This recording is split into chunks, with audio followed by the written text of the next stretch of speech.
વચનામૃત છે ગઢડા મધ્ય 9. મીઠી અને મધુરી વાત. હમણાં સત્સંગમાં રહેતો હશે, શાસ્ત્રના વચનમાં પણ રહેતો હોય છે. એવા લોકો છે કે શાસ્ત્રને બહુ આગળ રાખે છે, બહુ આગળ રાખે છે. આપને એમાં વાંધો નથી કંઈ, શાસ્ત્રને આગળ રાખે તો સારી વાત છે. પણ અહીંયા સ્વામિનારાયણ ભગવાન શું કહે છે એ આપણે સમજીએ. શાસ્ત્રના વચનમાં પણ રહેતો હશે અને તેને જો ભગવત સ્વરૂપની નિષ્ઠા પાકી નહીં હોય તો તે જ્યારે દેહ મૂકશે ત્યારે કાં તો બ્રહ્માના લોકમાં જશે ને કાં તો કોઈ બીજા દેવતાના લોકમાં જશે. પણ સાંભળો, પુરુષોત્તમ ભગવાનના ધામને વિશે નહીં જાય. બોલો, તે માટે સાંભળો, હવે તે માટે પોતાને સાક્ષાત મળ્યું છે ભગવાનનું સ્વરૂપ. તેને સદા પરમેનન્ટ, બરાબર, સદા દિવ્ય, એટલે એમાં માયાનો એક પણ ગુણ અંશ નથી. સદા દિવ્ય, સદા એટલે કાયમી, કાયમ માટે, બસ દિવ્ય સાકાર મૂર્તિ ને સર્વ અવતારનું કારણ અવતારી, સર્વ અવતારનું કારણ અવતારી એવું જાણવું. અને જો એમ ન જાણે ને નિરાકાર જાણે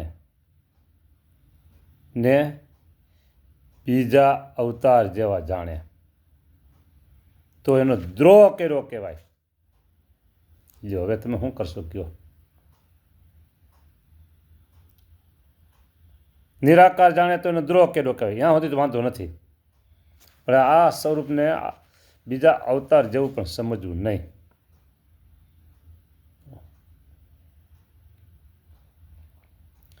ને તે સ્વરૂપને બીજા અવતાર જેવું પણ ન સમજવું. જો આમાં એક શબ્દ નથી કે બીજા અવતાર જેવું ન જાણવું, નથી. ના, બીજા અવતાર જેવું જાણે તો દ્રોહ કર્યો કહેવાય, એ શબ્દ આમાં નથી. બીજા અવતાર જેવો જાણે તો દ્રોહ કર્યો નથી, આમાં એક શબ્દ નથી. આ વચનામાં શું દ્વિધામાં છે. પછી વર્ષો પહેલા આ વાત મેં વડતાલ જ્ઞાનબાગ કાનજી ભગતને કરેલી. સાંભળજો. એટલે એને કે મૂકો એ વાતને. નંદ સંતોના હજારો પ્રમાણ છે કે રે શ્યામ તમે સાચું નાણું. આ એક મનનું બોલ્યા હતા, મારા જીવમાં એ પેસ્ટ થઈ ગયું છે. બરાબર. બીજી વાત તમને કરું. શરદ પૂનમનો ઉત્સવ હતો અને વડોદરા પાસે રણુ ગામે અમે 3 સંતો હતા. હરિપ્રસાદ સ્વામી, ભંડારી સ્વામી, રાજકોટ ગુરુકુળ ધામમાં વહી ગયા.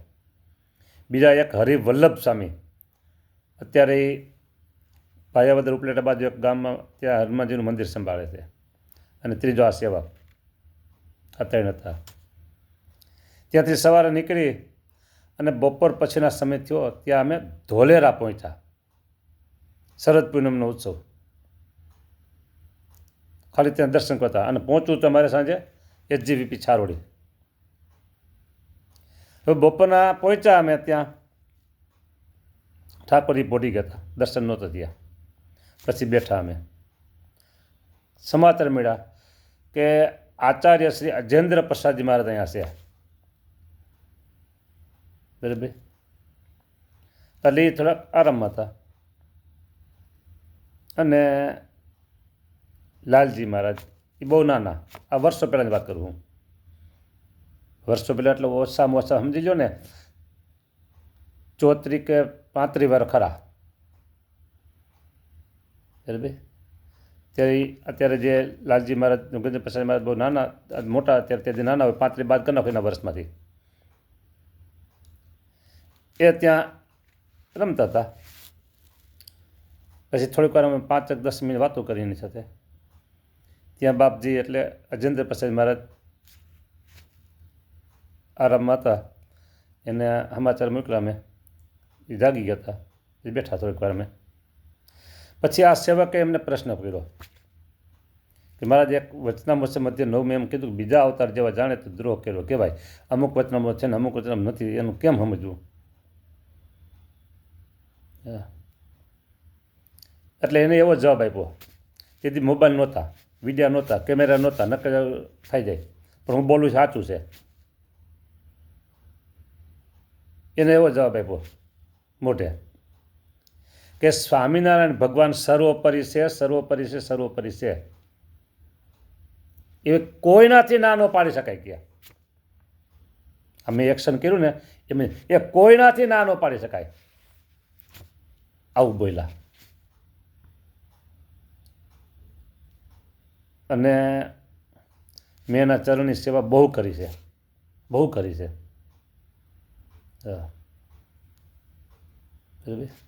એટલે આ બે જગ્યાએ મેં પૂછ્યું કે ભાઈ આ વચનામૃતમાં અમુક છે ને અમુકમાં નથી, તો શું સમજવું? તો બે પોઝિટિવ જવાબ આપ્યો. હવે આગળ વાંચું છું ફરીને. તે માટે પોતાને સાક્ષાત મળ્યું જે ભગવાનનું સ્વરૂપ, તેને સદા દિવ્ય સાકાર મૂર્તિ ને સર્વ અવતારનું કારણ અવતારી એવું જાણવું. અને જો એમ ન જાણે ને નિરાકાર જાણે તો એનો દ્રોહ કર્યો કહેવાય. ઓલી એક લીટી આમાં નથી, આ અત્યારે વાંચું છે એમાં નથી. બરાબર ને તે સ્વરૂપને, હવે એ લીટી નથી પાછી, બીજું તો બીજી લીટી તો છે જ પાછી. તે સ્વરૂપને બીજા અવતાર જેવું પણ ન સમજવું. બોલો. અને જેમ અર્જુન હતા તેને તો ભગવત સ્વરૂપનું બળ હતું અને યુધિષ્ઠિર રાજાને શાસ્ત્રનું વચનનું બળ હતું. પછી જ્યારે ભારતી લડાઈ થઈ ત્યારે શ્રી કૃષ્ણ ભગવાન અર્જુનને કહ્યું છે, સર્વધર્માન પરિત્યજ્ય મામેકં શરણં વ્રજ અહં ત્વં સર્વે પાપેભ્યો મોક્ષયિષ્યામિ મા શુચઃ. એ શ્લોકનો અર્થ એ છે, હે અર્જુન, સર્વ ધર્મને ત્યજીને તું એક મારા શરણને પામ તો હું તને સર્વ પાપ થકી મુકાવીશ.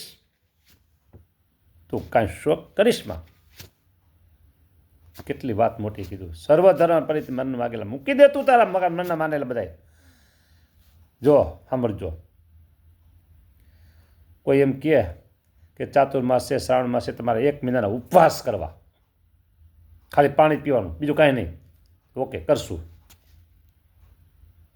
તમારે પગમાં કાંઈ પહેરવું નહીં, ઉનાળાનો સમય હોય અને આપણા 6 ધામ મંદિર એની જાત્રા તમારે હાલીને કરવાની, તો કે કરશું. એ હેલું, આ બે હેલા છે. પણ મનમાં માની લીધેલું હોય, મનનું ધાયરું મૂકવું ને, એ બહુ કઠણ છે, બહુ કઠણ છે. અર્જુને કીધું નહીં કે સર્વધર્મ પરિત્યજ્ય તું એક મારા શરણને પામ. અર્જુને સ્વીકારી લીધું વચન. બરાબર.